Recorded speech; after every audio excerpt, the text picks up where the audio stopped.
For this lesson, we're going to be focusing on the AC analysis of the field effect transistor. Now keep in mind, just like the BJTs, the AC parameters are all going to be in lowercase form, and the DC parameters are going to be in the uppercase form. Now your overall goal in performing an AC analysis is to convert your circuit to the AC model. To the right, I have two AC models. I have a low and medium frequency model and a high frequency model. We're mostly going to be focusing on the low frequency model due to the fact that it's the most common one used. But I want to show you the high frequency model does exist. And also in these PowerPoints, the circuit you're going to see is a common source voltage divider circuit. So keep in mind there are different circuits, which we'll go over in the next slide. Now in some of your PE references or some of your old textbooks, there's three common circuits you'll come across: the common source, common drain, and common gate circuit. And depending on how your circuit's set up will determine which AC model you use. Now for these PowerPoints, you're going to see a lot of common source circuits just because they're popular. However, just be aware that depending on how your circuit's set up, you may have to use these other models provided. So this is where the rubber really meets the road.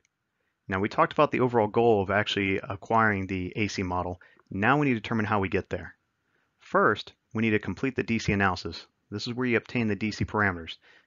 These parameters are the same ones from the previous video, the field effect transistor video 1. Next, you're going to short all your capacitors. Unlike the DC analysis, we could open all the capacitors. For these, we're going to short them all. Next, you're going to replace all your DC sources with grounds, similar to BJTs. We're going to simplify the circuit. Then we're going to input the AC analysis model and plug and chug. Well, since the picture is worth 1,000 words, let's go over this visually. Step 1, we have our circuit. Step 2, we shorted our capacitors, and we grounded our DC sources. So you'll see at VDD you have a ground, and anywhere there's a capacitor, there's automatically a short. Step 3, we're going to go ahead and simplify the circuit down so it's a little visually easier on the eyes. It's the same circuit, all they did was just move all the grounds to the same spots, and they went ahead and got rid of all the shorts. So if you notice, your source resistor is gone from step 2 to step 3 because it's shorted. And then from step 3 to step 4, those resistors are in parallel. We just went ahead and simplified them down to make them a single resistor. And then of course from step 4 to step 5, we took that simplified circuit and you substitute the JFET schematic out for the AC equivalent model, and then what you have is your final AC model. Now that we know how to put together our AC model, we can start going over the AC analysis calculations.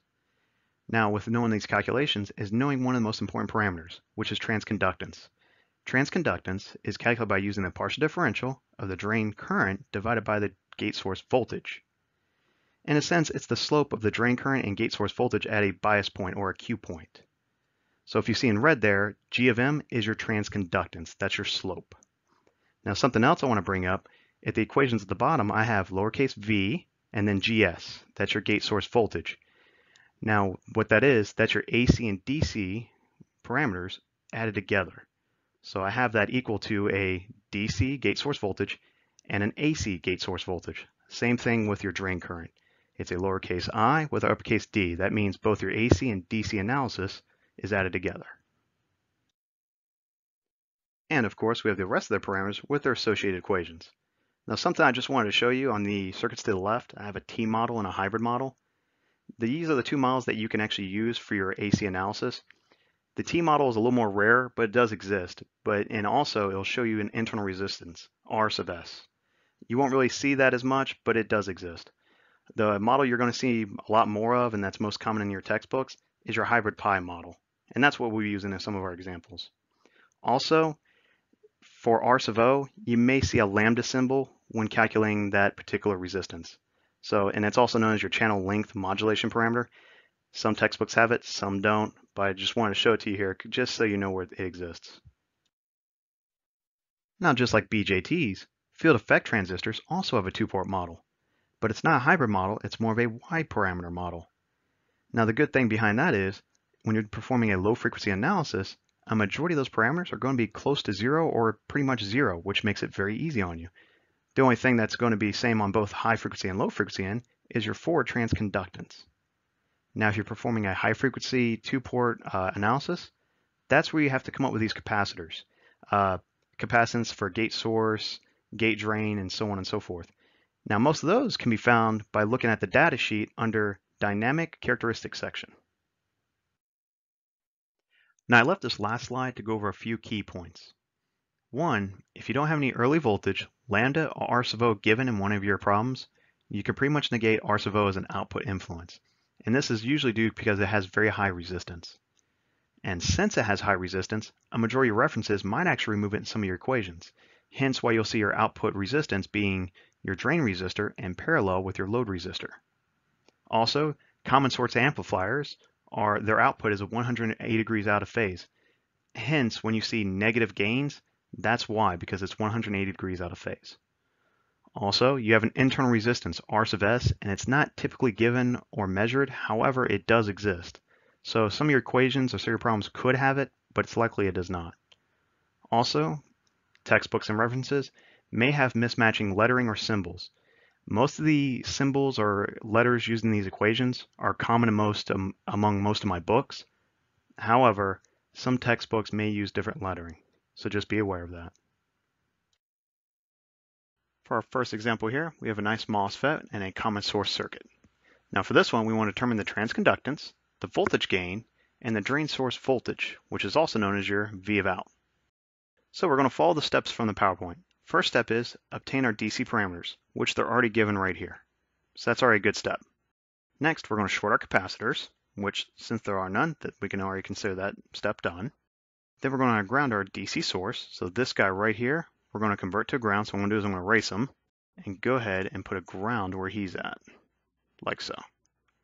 Then we can go ahead and simplify the circuit down, which would look like it's already been done, and then input it in an AC model. So what I'm going to do is I'm going to cheat a little bit. I'm going to go ahead and copy and paste and part of the AC model and then finish out the rest. All right, so if you look at the gate right there, you're going to see we have an AC source. So I'm going to put right there AC source, and that's going straight to ground. And our source is also going to ground, so I'll just go ahead and put a ground right there. And then for our drain, we have a drains right there, and it's going straight to ground, which means I have my drain resistor. It's going straight to ground. So I went ahead and input that guy in there. And then we have our V out. So this guy right here, your drain source voltage, is also your V out. So that was pretty simple. Since there's not that many components on here, it makes it easy to input in the model. So the next thing we're going to do is, let's go ahead and determine this guy right here, R sub O. Reason being is, since lambda was already given, that means this is taken into account. If lambda was not given, I would just go ahead and remove this from the circuit completely. But since it's there, let's calculate it. And I'm pretty sure it's going to be high. So R sub O equals 1 over lambda times your drain current. Now keep in mind that's an uppercase I, uppercase D, which means that's going to be your DC parameter. So this is going to be 1 over, and lambda is 0.01 and times, and that's going to be your drain current, which is 1.62 milliamps. And we can plug and chug that in our calculator, and that's going to give us an answer of 61,728 ohms, which we're just going to go ahead and say is 61.73 kilo ohms. And I'll tell you what, I'm going to go ahead and put this guy over here. I'm going to say R sub O equals 61.73K. All right, let me erase this. Next, I think we could find our transconductance, which is that guy right there. Well, looking at the equations to the right, I'm going to use this guy right here. Because we have our K parameter, which is our conductivity factor. We have our gate source voltage, and we have our threshold voltage. So that's just simple plug and chug in your calculator. So your transconductance is going to equal 2 times K, and that's in parentheses of your gate source voltage, minus your threshold. And I'll bring that down here. 2 times K is, that's going to be 0.5 milliamps over volt square. And parentheses again, gate source voltage is 3 volts, minus your threshold voltage, which is 1.2 volts. And bringing that down again, 2 times 0.5 milliamps divided by volt square. and that's going to be 1.8 volts. And of course, if you multiply this all in the calculator, it's going to give you a final answer of 1.8 times 10 to the negative 3 Siemens, which is going to be 1.8 millisiemens. Now, for those of you who don't remember, Siemens is 1 over resistance. So in this case, it's going to be S equals 1 over resistance, or in this case, it makes it easier on the eyes, 1 over resistance. So this one's going to be 1.8 millisiemens. So I'll tell you what, I'm going to put this over here. Transconductance equals 1.8 millisiemens. All right, let me go ahead and erase this, and we'll go on to the next step. So what we did so far is just mostly plug and chug, just to get a few easy parameters out the way. We're getting the low-hanging fruit. Now this is where the fun starts coming in. Now we want to find gain. Well, our voltage gain, I only gave you this equation right here, and I did it on purpose, because if you're able to find your voltage gain using this equation alone, you're going to be able to do it with just about any AC model. And I'll show you how. So the first one we're going to do is write this equation down. Our voltage gain equals V out over Vn.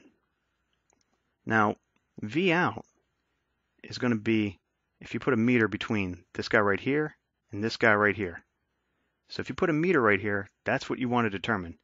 Well, since this is a current source and it's a voltage controlled current source, this right here is going to be I sub D. So we know this is your drain current right here. And now, of course, anytime you have current going through a resistor, there's going to be voltage drop. And that voltage drop, which is going to be here, here, and here, and here, is going to be your V out. So writing this down, it's going to be your drain current multiplied times R sub O in parallel of your drain resistor. Now here's something that's very important. Look at the direction of the current flow.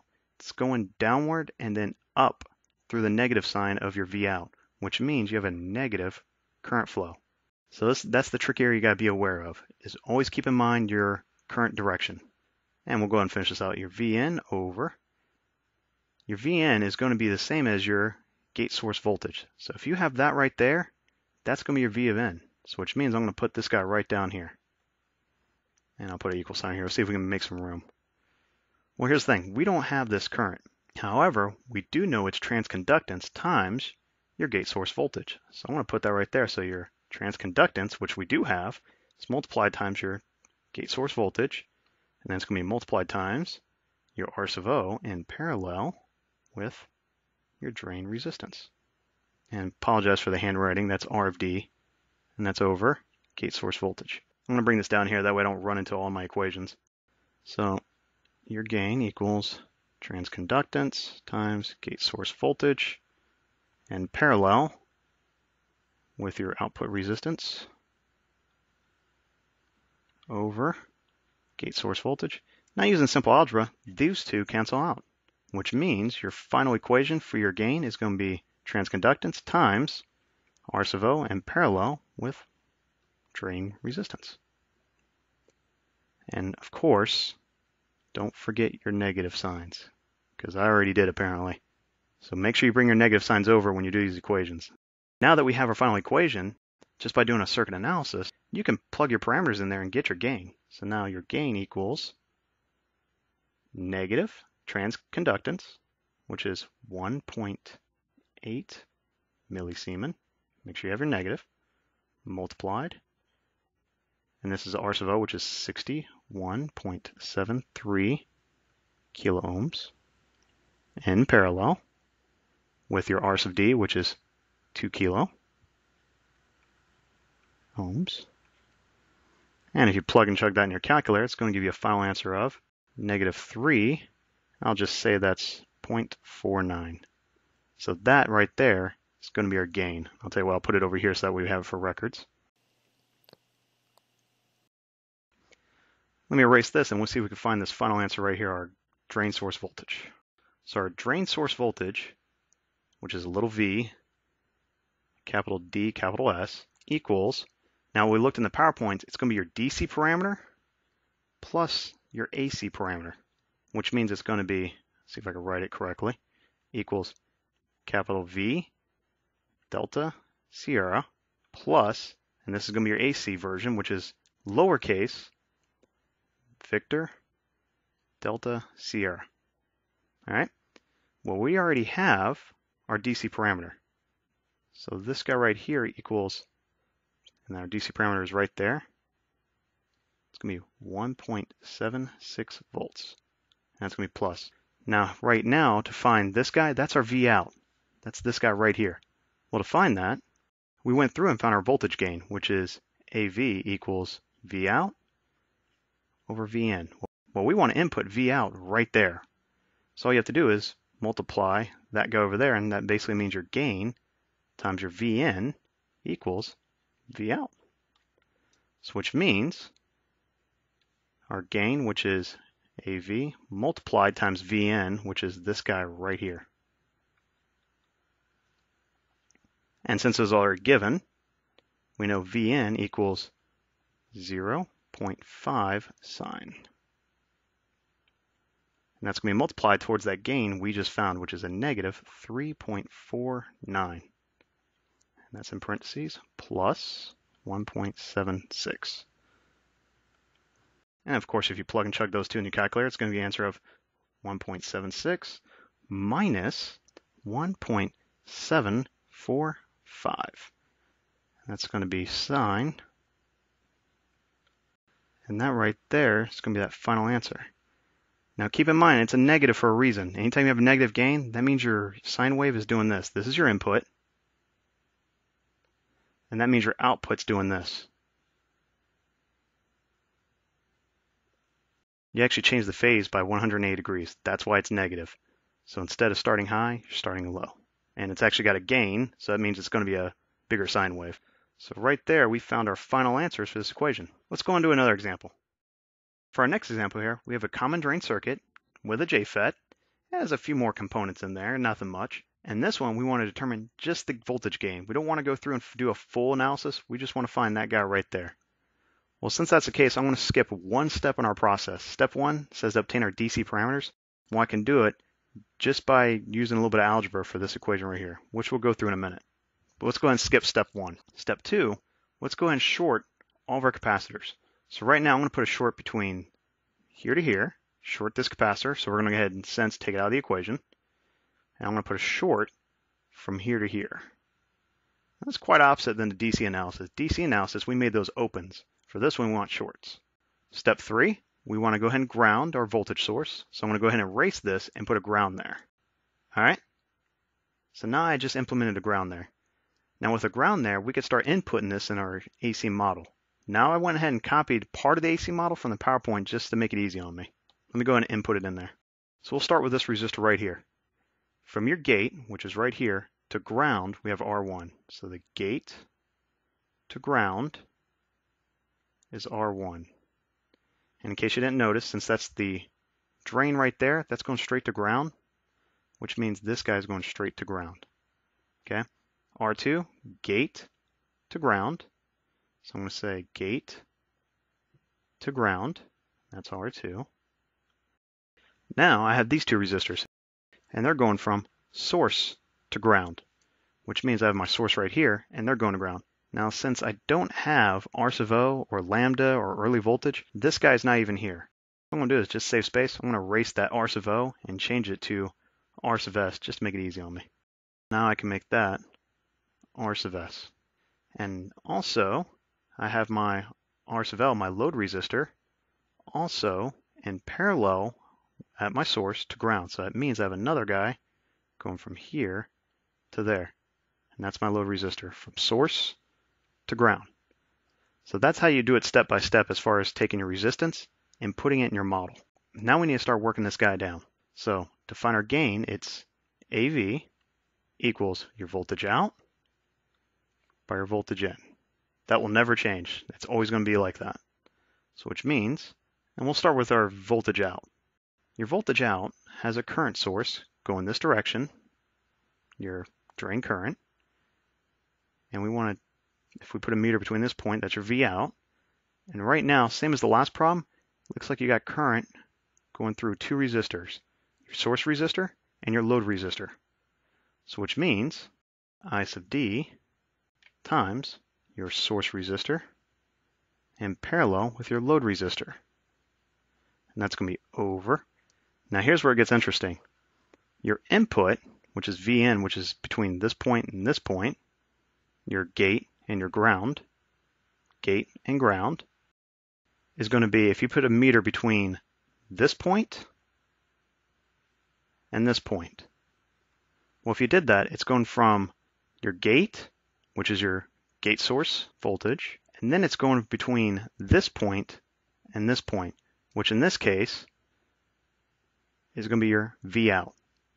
So if you put a meter between here, it's actually going through this guy right here. So in other words, it's going to be gate source voltage plus V out.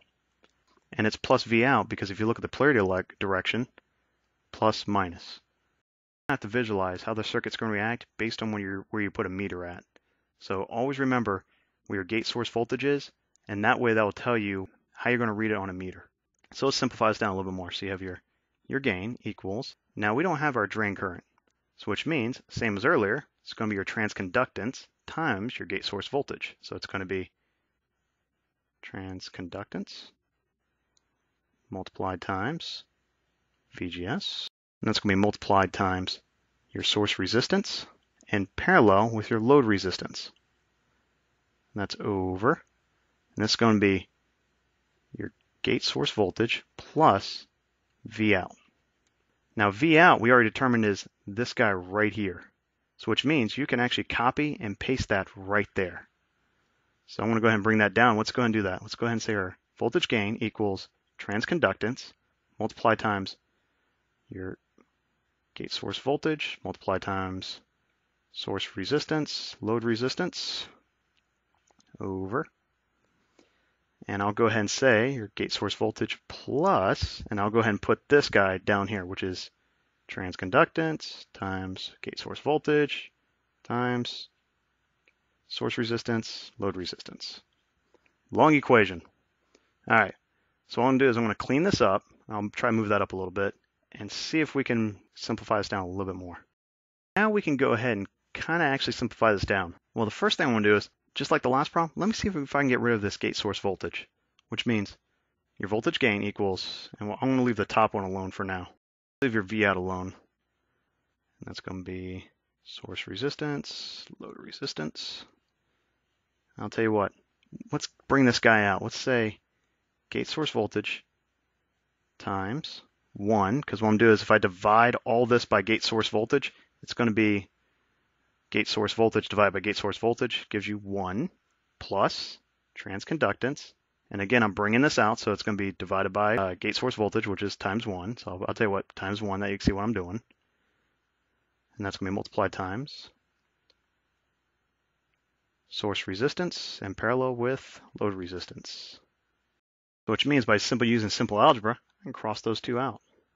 Which means we can get a final equation of transconductance multiplied times source resistance in parallel with load resistance. And of course, that's going to be 1 plus transconductance times source resistance in parallel with load resistance. Very, very tedious. Well, with what we have there, without even having the DC parameters, actually plug and chug these values in here and find our gain. We have all the parameters we need right here. We have these guys right here. So I'll tell you, I'll move this up and we'll go ahead and knock that out. Our voltage gain, if we go ahead and plug and chug those parameters, it's going to equal transconductance, which is 2 millisiemens,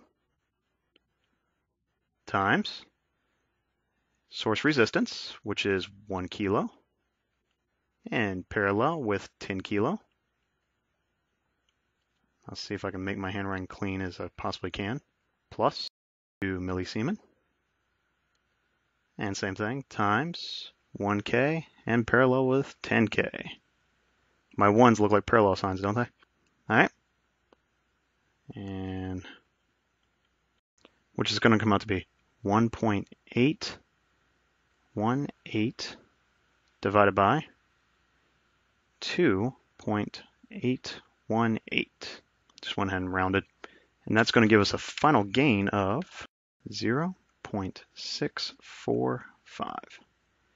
And that right there is going to be our final gain without even finding all the DC parameters. The whole idea is to get your practice of converting your circuit to the AC model. And then once you have the AC model, go ahead and use your circuit analysis to find your gain. Because if you're able to do that just from scratch and by using this one equation, you can do just about any one of them. All right, let's do one more example. All right, for our last example, I decided to bring back one that's a little bit familiar. In the previous video, this was one of the example problems that we performed a DC analysis on. So I decided to bring it back, that way we can do a full circle and do an AC analysis on it as well.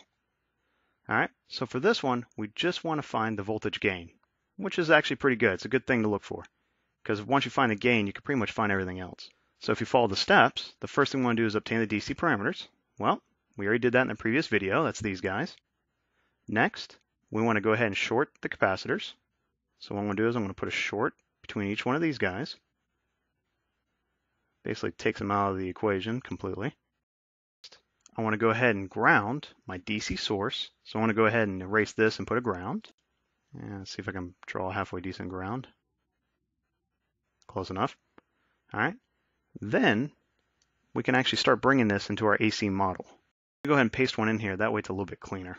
Now you're probably thinking, well, we already did something like this. Well, there's a slight curveball thrown in this particular circuit right here. But we're going to attack this one at a time.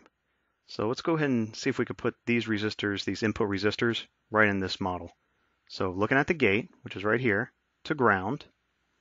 I'll tell you what, I'll make that ground right there. So from gate to ground, we have R1. And then from gate to ground, R2. All right. Don't worry, you'll see the curveball in a minute. Let's do our drain. Drain to ground is R of D, or drain resistance. Now I don't have lambda, and I don't have my early voltage. Since I have neither one of those, this is pretty much taken out of the equation. Now since I have a resistor symbol there, I'm just going to go ahead and get rid of R sub O, and I'm going to put my drain resistance there. I'm going to put R sub D. All right. And then from drain through my load resistance to ground is another one. So I'm going to put this guy right here from drain to ground, my load resistance. All right, here's where the curveball comes in. We have a source resistance right here. Now here's the catch. On some of your circuits or some of the things in your textbooks, they might actually have a capacitor right here, which would take this source resistance out of the equation. However, we don't in this case, which means you need to put it in the equation. Well, going from source to ground, you need to put a resistor. Well, I went ahead and moved the source up a little bit. Usually it's right here, but I went ahead and moved it up so I can actually put that resistor in there. So what I'm going to do is I'm going to erase a spot right here and throw that resistor in here. So I'm going to go ahead and see if I can draw a tiny resistor. And that's your source resistor. So the whole idea is when you take this model, you need to imagine where these resistors go just by looking at the nodes. We know that's a source to ground, source to ground. So right here, this would be what your AC model would look like. And these two would be in parallel, these two in parallel, so some of these can simplify down a little bit more. So for the sake of argument, this is what your AC model would look like. Now, same thing as before, we're going to take this equation right here and start working it. So we're going to say our voltage gain equals voltage out over voltage in. We're going to start V out, so if we stuck a meter between this point and this point, you're basically reading from here to here, which is these 2 points right here. So in a sense, you're going to look at the voltage drop between your two resistors right here. If you can find the voltage drop here, that will determine your V out. So which means it's going to be your current flowing through these two resistors. Drain current times drain resistance and load resistance. Both those are in parallel. Now, same as last time, plus, minus, always know your polarities. So which means current is flowing this direction, which means you're going to have a negative voltage. So which means that's going to be a negative for your V out. And then same thing over. Now, if you're taking a meter between this point and this point, or in this case, this point and this point, that's going to be your gate source voltage plus the voltage drop at your source. Because right now, your gate source voltage is only between these 2 points. Hence why the negative sign stops right there. So you're taking a meter and you're measuring between your gate and your source, which is gate source voltage, but you also want the voltage drop right here, which is your source voltage. So if you're able to know your source voltage plus your gate source voltage, you can find your input voltage. We'll go ahead and simplify this down a little bit more. Your voltage gain equals drain current multiplied times drain resistance and parallel with load resistance, parentheses, over gate source voltage plus, now if you want to find your source voltage, it's going to be your drain current multiplied your source resistance. That's how you find that voltage. So right now that would make it I sub D times source resistor. Now we know our drain current is this guy right here. So it's going to be transconductance times drain source voltage and parallel with drain resistance and load resistance over gate source voltage plus, now I'm able to do the same thing down here as well. So transconductance times gate source voltage multiplied times source resistance. So right now it's a little tedious, but we're able to work this through, and put my negative sign right there, we could see it. So I want to go ahead and clean this up and bring this up a little bit. So now, looking at this equation right here, I can probably do the same thing I did in one of the previous examples and get rid of gate source voltage. So what I can do is our gain equals negative transconductance and gate source voltage. I'm going to leave that one alone, same as last time. Drain resistance and parallel load resistance over, and I'm going to bring this guy out, so it's going to be gate source voltage times 1, because like I said, I divided this. It's like if I divided this whole thing right here by gate source voltage. So those would turn to a 1, and that would cancel that guy out, also turning into a 1, so which means transconductance times 1 times source resistance. And this would cancel out. Final equation is going to look something like this. Negative transconductance times drain resistance and parallel load resistance over, and it's going to be 1 plus transconductance times source resistor. Now that equation is what you would need to actually find your gain for this one circuit over here. So I'll tell you what, I'll clean this up one last time so we can actually find our numeric gain. So what I'm going to do is real quick, I'm going to find transconductance. I'm going to put it over here. So I'm going to go ahead and say transconductance equals, I'm going to use this guy right here, 2K times gate source voltage minus threshold voltage, which means 2 times 0.5 milli and volt square. And same thing, we're pretty much just plug and chugging these in here. So gate source voltage is 2.37 volts minus your threshold voltage, which is 0.8. And if you plug and chug this in your calculator, it's going to give you a final answer of 1.57 millisiemen. And then right there, I'm able to plug and chug the rest in this equation. So it's going to be your gain equals negative 1.57 millisiemen times drain resistance, which is going to be 4 kilo, in parallel with 4 kilo. That's going to be pretty easy. You can do it off the top of your head. It's going to make it 2 kilo. That's going to be over 1 plus transconductance, 1.57 millisiemen, times source resistor, which is 1 kilo. And simplifying that down a little bit, it's going to be negative 3.14 over 2.57. And our final gain is going to be a negative 1.222. So hopefully I provide you with enough information here so you can actually take any one of these problems and actually do an AC analysis on it just by using simple algebra. If you have any questions, feel free to let me know, and I hope you all have a good day.